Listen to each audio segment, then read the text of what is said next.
भगवान बाबा हनुमान जी को प्रणाम, महान त्यागी बाबा जमदेव जी को प्रणाम।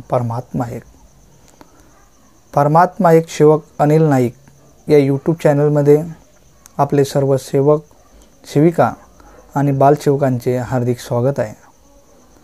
सर्वप्रथम मी आपले सर्वांचे खूप खूप धन्यवाद देतो, कारण की आपण या चॅनलला चांगला भरभरून प्रतिसाद दिले।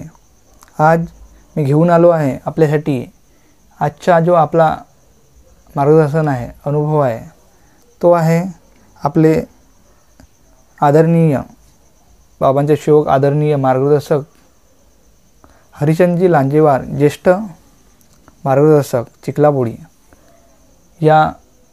आपण या ऑडिओच्या माध्यमातून पाहणार आहोत की आपली नवीन पिढी, नवीन सेवकाकरिता आपण का केले पाहिजे, आपल्या मुलींनी का केले पाहिजे आणि सासू सासऱ्यांचे, आईवडिलांचे, सेवकांनी काय करायला पाहिजे।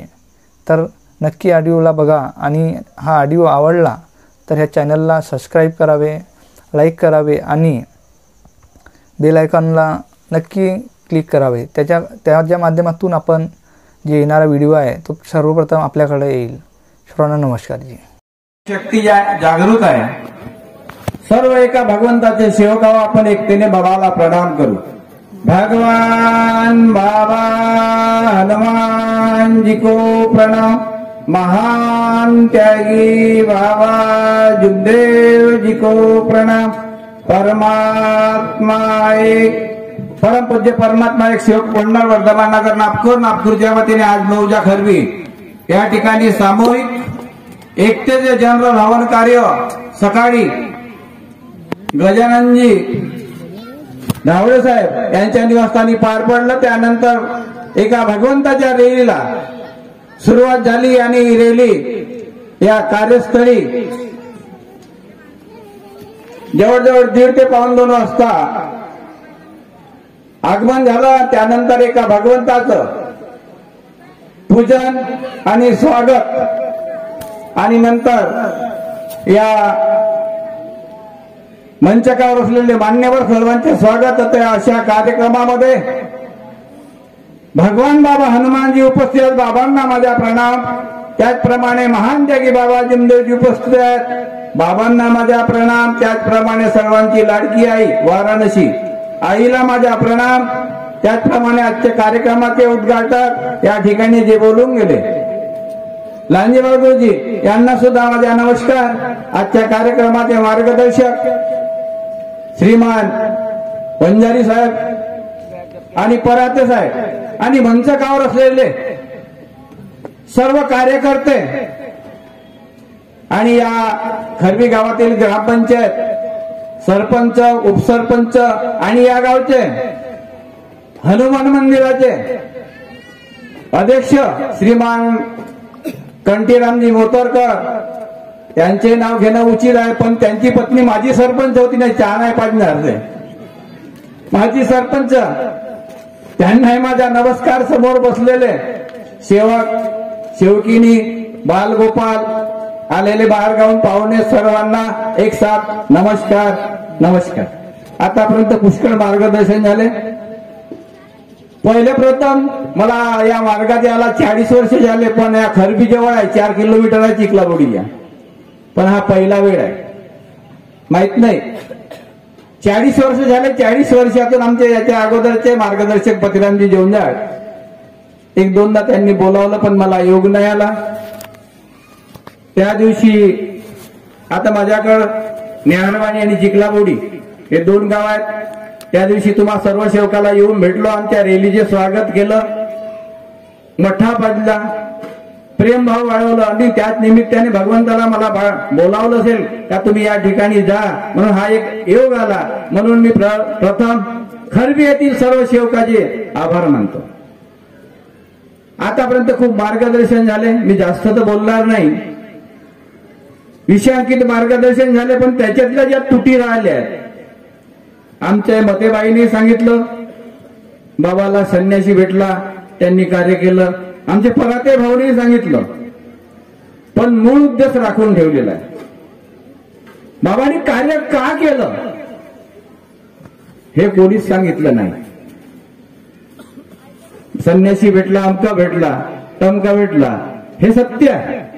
पण बाबाला हे कार्य करायची गरज का होती? मूळ उद्देश आहे की बाबा या ज्या मौल्यात राहत होते त्या मौल्यात बाबाच्या कुटुंबियाशी भांडण व्हायचं. म्हणून बाबाच्या 4 भाऊ आणि 5वा बाबा जमदेव असा 5 भावाचा कुटुंब विचार केला, म्हणजे हे दररोजचे भांडण बरे नाही, जावं आपण हा मौला सोडून दुसरी एखादी जागा शोधावं. तर त्या ठिकाणी काय झालं का झुरकी शावकाराचा एक घर होता, पण तो भुताडकीचा होता. महान त्यागी बाबा जमदेवजी 4था वर्ग शिक्षण, 17व्या वर्षी लग्न, धंदा त्याचा लुगडे बिंदाचं, अशा याच्यातून त्यांनी या झुरकी शावकाराचं घर घेतलं, सौदा केला, राहिले आले, पण तो भुताडकीचा वाडा म्हणून प्रसिद्ध होता. पण महान त्यागी बाबा जमदेवजीला एक तर पहिलवानकीचा छंद होता, हनुमान चालीसा 3-3 वेळ वाचायचा. आणि महान त्यागी बाबा जमदेवजीने असा होतं की ज्या ठिकाणी हनुमान चालीसा वाचल्या जात त्या ठिकाणी कोणत्याही भूताचा वास राहत नाही. बाबाला वाटत होतं. बाबाने आपला प्रयत्न केला, सौदा केला, त्या घरामध्ये राहिले आले. पण एक मन आहे आगीतून भुभरीत, त्या मनीप्रमाणे महान त्यागी बाबा जमदेवजीच्या कुटुंबावर खूप संकट आलं. अमावस्या याची, कोणा कुत्र्याचा आवाज यायचा, पक्ष्याचा आवाज यायचा, कोणता शिट्टी मारायचा, आणि बाबाच्या कुटुंबातील एक व्यक्ती जायचा.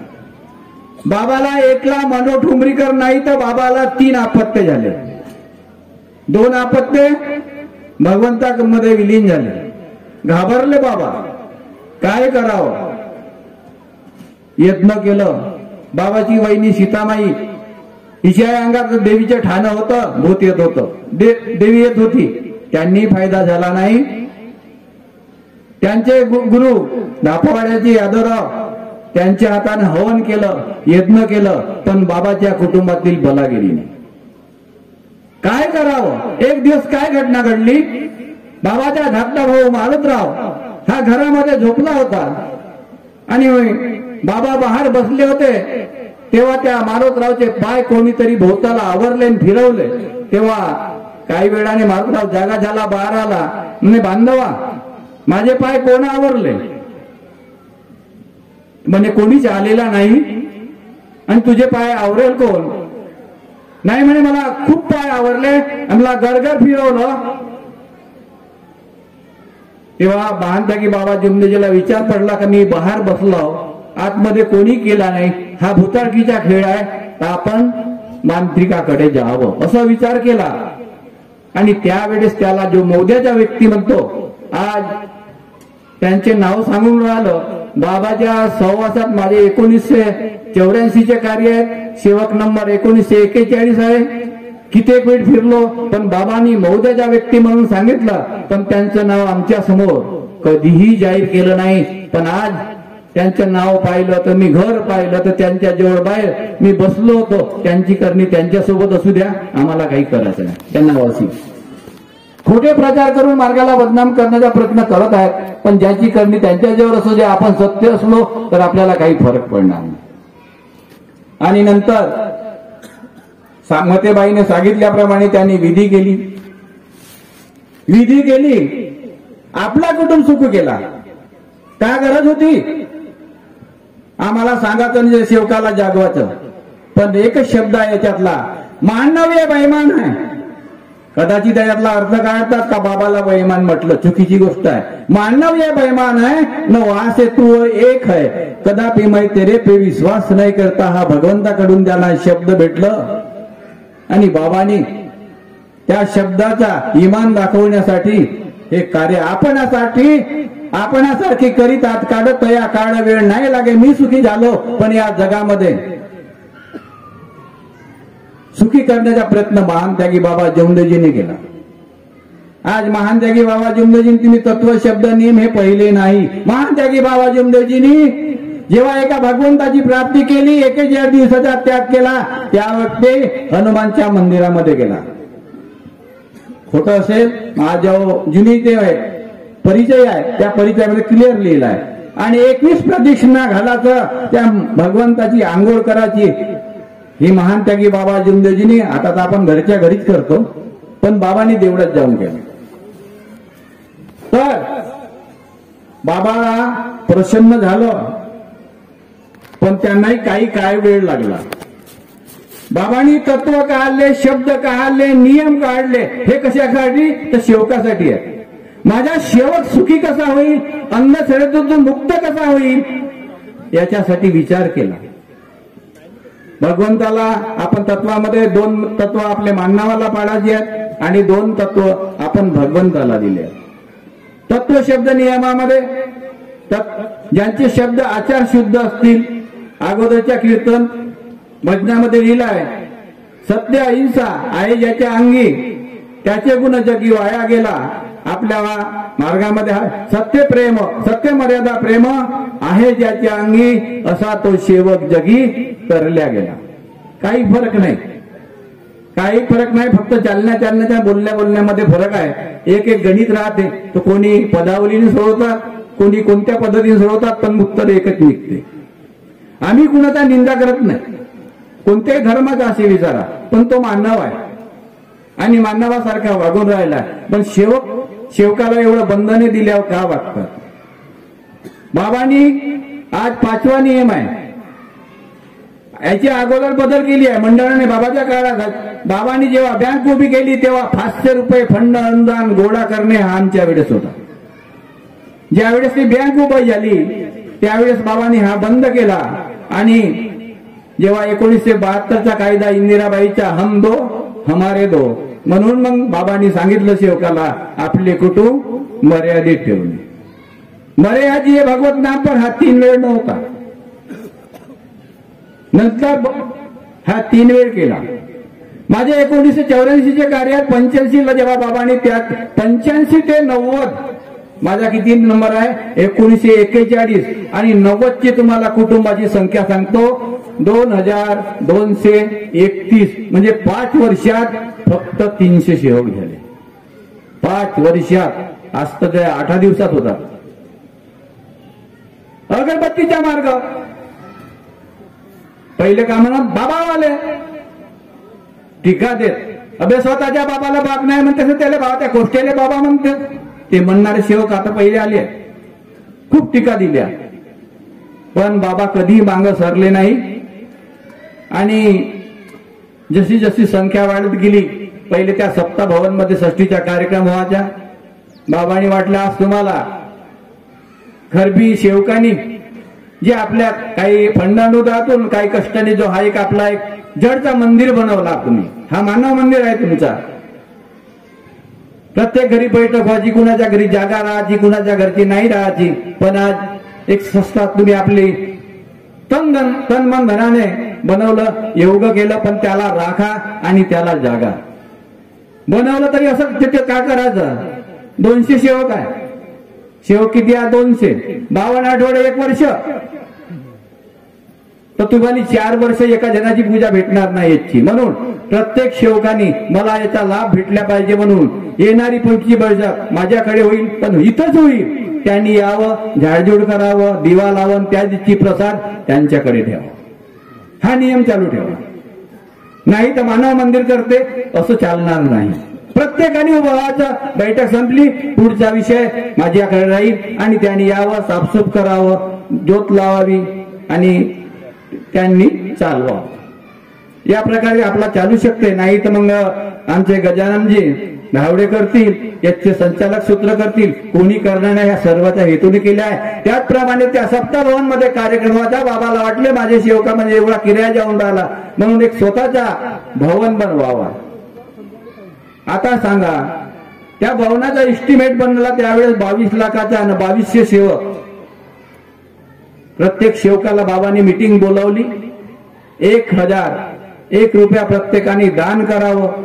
या निमित्ताने पहिला दान नांगाबाई किसनजी धावडे या बाईने 1000 रुपये एक मंडळात दान केला. बाबा खेडोपाडी गावोगावी फिरले, अरे 10 द्या, 5 द्या, 15 द्या. आज आम्ही आपला भवन म्हणतो. बाबाच्या नावी आहे का? बाबाने कुटुंबाच्या नावी केलं का? मंडळाच्या नावी आहे. म्हणून बाबांनी म्हणलं मंडळ 1900 तुम्हाला 90ला सांगतो बाबाच्या औक्ष संपलं होतं. विचार केला बाबांनी काय करावं. आजपर्यंत मी जागवलं पण सेवक नाही जागवलं. म्हणून बाबांनी एक संदेश काढला. सर्व सेवकांनी विनंती करावी, 21 दिवसाचे कार्य करावं. बाबाला मागा तुम्ही का माझ्या बाबासारखा कार्य करणारा सेवक कोणतरी समोर यावं. साधे कार्य दिले, पण आमच्या मार्गदर्शक कार्याने त्यागाचं केलं. बाबाचा शब्द तोडला. बाबा रागावले. शब्दांनी बिना मूल्य आपण या मार्गात येऊन तत्वसिद्धाचे पालन केलं. आपण सुखी झालो. आणि पहिल्या दिवसाची प्रत्येक सेवकांनी आठवण ठेवावी.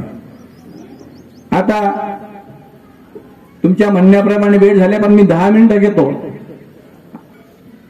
वेळ तर झालेली आहे. या गावचे जे सरपंच असतील, तो आदेश आहे मला, ज्यांनी आई बाबाला घराच्या बाहेर काढले असेल त्यांना कोणतंही प्रमाणपत्र देऊ नका. हात जोडून सांगतो. आई बाबा दोन्ही जीवेती मारावे, चरण धरावे बायकाचे. माता हो तुमच्या पोटून मी जन्म घेतला. नारी जाती की निंदा मत करो, नारी रतन की खान. इस नारी से पैदा हुआ वीर बजरंग बली हनुमान. तुम्हाला त्या गर्भाची रचना तुम्हालाच माहित आहे. आज जर तुम्ही आपल्या आई वडिलाले किंवा आपल्या सासू सासऱ्याले घराच्या बाहेर काढत असाल, पण तुम्ही एक दिवस सुना असाल तर सासवा आहात. विचार करा. मार्गात ते नाही शिकवलं. आई बाप आपले कुलदैवत आहे. प्रत्येक ठिकाणी सांगतो आई बाप इथली सेवा. अहो कुठं आहे त्या प्रयागराजले कशाला जाता? काय मतलब आहे? आई बापाची सेवा करा आणि सासू सासऱ्याची सेवा करा. आणि त्याला जर घराच्या बाहेर जर आपल्या सासू सासऱ्याला काढत असाल, गजानन भाऊला मी आदेश देतो आणि मी न्यारवाणी आदेश दिलाय का मी त्यांचे कार्य बंद करा, त्यांनी करावा. आणि इथचे जे सरपंच असतील त्यांनी कोणताही प्रमाणपत्र करू नका. तुम्ही 3 भावाच्या बहिणी ह्या, लाडक्या बहिणी ह्या, तुम्हाला 1,500 भेटते, तेही बंद होतील. लक्षात ठेवा. करू का बंद? नाही करताल सेवा? नाही, आमच्या सेवकीन तशा नाही. मग आई बाप हे आपले दैवत आहेत. आज आपण मुलं असाल, उद्या सासू व्हाल, सुना व्हाल. तुम्हालाही तीच गत आहे. म्हणून या त्यांना दुखवू नका. शेवटचा एक प्रश्न ठेवतो. आज आमचे जे तरुण आहेत ते तरुण खर्याच्या आडी जात आहेत. मी आपला प्रश्न सांगतो. माझा एक जुना घर होता गावामध्ये देवळाजवळ. माझ्याच घरी बैठक व्हायची. 2-3 सेवक आले. मी आपली खिशातली खर्याची पुडी काढली, खात होतो. सेवकाने काय म्हटलं मला, तुम्हीच खाता तर दुसऱ्याला का शिकवाल. फेकली पुडी. त्या दिवसापासून त्याग. सुपारी नाही का. गेलो का? त्यागाने कोणते दुःख दूर झाले? अहो त्याग करा. मंडळाचा आदेश नाही, थोडा थोडा कमी करा. आणि ज्यांनी आज जर या मंचकावर येऊन सांगत असेल का मी आजपासून खर्रा सोडलो, तर तुमच्या ग्रामपंचायतच्या सरपंचाजवळ मी लिहून देतो. त्याला 10,800 रुपये पुढच्या या तारखेला घेऊन जायचे. कोणी आहेत का? 10,800 रुपये. त्याच्यावरही नाही, कमी नाही. आता तुम्ही म्हणाल, तुम्हालाही समजून सांगतो का ते कसे. मला द्यायला लागत नाही. 30 रुपयाचा एक खर्रा होते. 900 रुपये महिना. 9 अष्ट असे 10,000 अष्टे होतात. असं होते. तुम्ही म्हणा लांजेवर काही लखोपती आहे का आपल्या घरून 10,800 देते. अरे तुमचा प्रपंच सुखी होईल. जे टीबी कॅन्सरची जी शिकायत आहे त्याच्यापासून काही अंश त्याच्यावर पुरत आहे, त्याच्यापासून सावध होऊ. काहीतरी हा एवढा कार्यक्रम करून राहिले, संकल्प करा आणि आपल्याला काहीतरी याच्यातून उद्देश घेऊन जा. तेव्हा हा कार्यक्रम आपला पूर्वच झाला असं मला वाटेल. नाही तर इकडून आले वारे आणि तिकडून गेले, नाचलो कुदलो, सर्व केलं, रॅली केली, डीजे केला, मार्गदर्शन केले, मार्गदर्शक आले. पण याच्या तुम्ही काहीतरी याचा उद्देश जर घ्याल तर तुमचा कुटुंब सुखी होऊ शकते. पुन्हा एक माझा प्रश्न आहे. जे माझ्या मुली आहेत त्या मुलीने आपल्या आई वडिलाची मान खाली झुकवू नका, कधी झुकवू नका. तुमच्यासाठी किती प्रयत्न केले त्या आई वडिलांनी आणि या 2 दिवसाच्या प्रेमासाठी आई वडिलाचा 25 वर्षाचा काळ तोडून राहिले. काय वाटते तुम्हाला? आणि जायचं असेल तर पुन्हा त्या आई वडिलाच्या नावही बंद करून टाका, लिहायचंच नाही. म्हणून मी हात जोडून विनंती सांगतो, सर्व माझ्या मुली आहेत, बहिणी आहेत, चुलती आहेत, काकी आहेत, एक साधासा उदाहरण ठेवून आपल्या कार्यक्रमाला बंद करतो. विषय घ्या. विषय खूप बदमाचा आहे. मुलगा, मुलगी, आई आणि वडील, तिघा जणांचा कुटुंब. त्याला मुलगा नव्हता, मोठा परिवार. पण या मुलीचं एका मुलासह प्रेम जुळलं. प्रेम जुळल्यानंतर मुलाजवळ काही संपत्ती नव्हती. त्यानं सांगितलं, मी तुझ्याशी प्रेम करतो, तुझे म्हणतेस मी तुझ्या प्रसन्न, मी तुझ्याशी लग्न करतो, पण मी पैसा आणू कुठून? अरे म्हणे, माझ्या बापाजवळ भरपूर पैसा आहे, सोने दागिने मी जातो घरून आणतो, दोघे पडून जाऊ. प्लॅन केला दोघांनी, म्हणे जा आण. घरी गेली, हिने पैसे काढले, सोनं काढले, बॅग मध्ये भरलं, एवढ्यात बाहेर निघाला. त्याची आईची लक्ष पडली. म्हणे कुठं जाते? आई म्हणे, माझ्या एका मुलासोबत प्रेम आहे, मी त्याच्यासोबत जातो. अगं म्हणे, एवढा धन आहे तुझी, आमची एकलीच मुलगी, तू काय कृत्य करताय? ढकललं तिला घरात, बाहेरून साखळी लावली. बापाला फोन केला. बाप आला, म्हणजे खोल कवाड, खोललं कवाड. कवाड खोलल्यानंतर का ग म्हणे, कुठं जातेस? दाजी म्हणे, मी सरळ सांगतो, एका मुलावर माझे प्रेम आहे, मी त्यांच्यासोबत चाललो. अगं म्हणे, जातेस कशाला? हा कुणासाठी आहे? तुझ्यासाठी आहे ना, मला दुसरं कोणी आहे? मी तुला चांगल्या तऱ्हेने लग्न लावून देतो, पण माझी अट एक आहे, ही अट सर्वांनी लक्षात ठेवा. म्हणजे त्या मुलाला, ज्या मुलासोबत प्रेम आहे त्या मुलाला फोन लाव आणि त्याला सांग का, दादा रे, मी घरी गेलो पण मला पैसेही सापडले नाही, फोनही मला दागिनेही सापडले नाही, पण मी तुझ्यावर प्रेम करतो, मी तुझ्यासोबत येत आहो, का बोलते तर पाय म्हणे. लावलं तिनं फोन. अरे म्हणे, कुठं आहेस? म्हणे, मी फलाण्या ठिकाणी तुझी वाट पाहतो, का करून राहिली घरी? अरे म्हणे, मी सकाळीच गेलो, प्रत्येक मी बॅग ढूंढली, जिथं जिथं मी गोदरेज टाकलं, बरं मला कुठेही पैशावर आणि मला दागिने सापडले नाही. मी तुझ्यावर प्रेम करतो, मी तुझ्यासोबत यायला तयार आहो, सांग म्हणे किती वेळात येऊ तर? म्हणे, तुला का पेटवू का? मला हे सांगा, तो मुलगा त्या मुलीवर प्रेम करत होता का तिच्या संपत्तीवर प्रेम करत होता? थोडा वेळ गेला, पुन्हा बी दिला. म्हणे, आता पुन्हाहून लाव. पुन्हाहून लावलं. अरे म्हणे, काय रागावतेस? नाही सापडला तर पुन्हा भेटल ना, पण मी तुझ्यासोबत येऊ. म्हणजे माझ्यावर पैसेच नाही तर तुले का चावू म्हणे. म्हणून कोण मुलगा तुमच्यावर कोण्या रीतीने प्रेम करत आहे, माझ्या आजच्या मुलीला विश्वासात घेऊ नका आणि आई वडिलाच्या 20-25 वर्षाचा प्रेम तोडू नका. मी एवढीच विनंती करतो आणि आपल्या शब्दाला या ठिकाणी विराम देतो. नमस्कार.